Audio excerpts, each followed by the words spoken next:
Hey guys, today's math lesson is lesson 105, starting on page 666.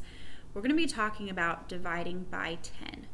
Now, we follow the same exact steps as we would if we were dividing by a one-digit number, if you're dividing even by a two-digit number. Now, a two-digit number, dividing by a two-digit number definitely requires a lot more thinking, but we're going to start it simple. We're going to start with 10. 10s are easy to multiply by, meaning they're fairly easy to divide by. So let's go ahead and get started. The first one is, the only example actually, is on page 667, and it's 432 divided by 10. Now when we're dividing by a two-digit number, you cannot start with the first number because it's smaller than this, obviously. So we can't do 4 divided by 10, so we're going to go ahead and do 43 divided by 10. And remember, we want to think of the closest multiple of 10 to this number without being higher than this number. So 10s are easy because 43, we're just going to think of it as go down to 40. So 40 divided by 10 is 4. Now we're going to do our math the same as we do. We're going to divide the same as always. So 4 times 10 is 40. We subtract. 43 minus 40 is 3. Bring down the 2. And we treat this 32 the same way. The closest multiple of 10 to 32, without going over 32, is 30. So think of it like 30 divided by 10. So 30 divided by 10 is 3.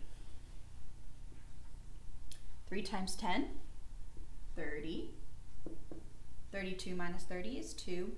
Do not forget your remainder. If you don't put the remainder, the answer is wrong. Even if you work it all the way out, if you don't bring that remainder up, you're saying the answer is 43. The answer is not 43. The answer is 43, remainder 2.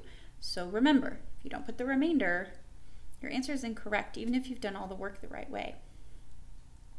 So that's how we do it. That's how we divide by 10. There's only one example in the book, and you have a good amount in your lesson practice, but since I'm not there with you, I'm going to do another one with you guys just so you can see it one more time before you start on the work by yourself.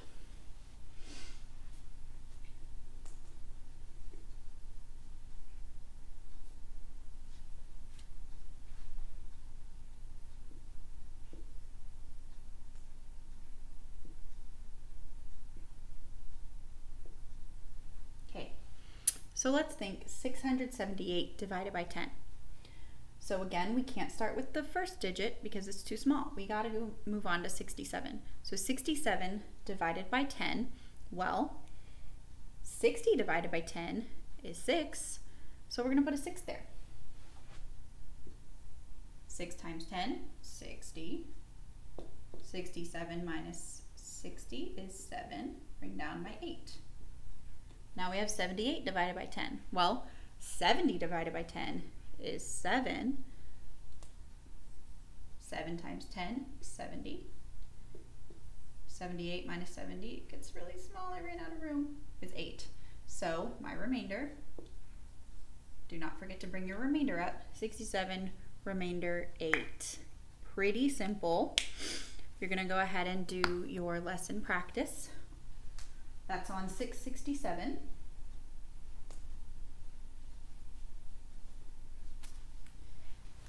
That's A through G.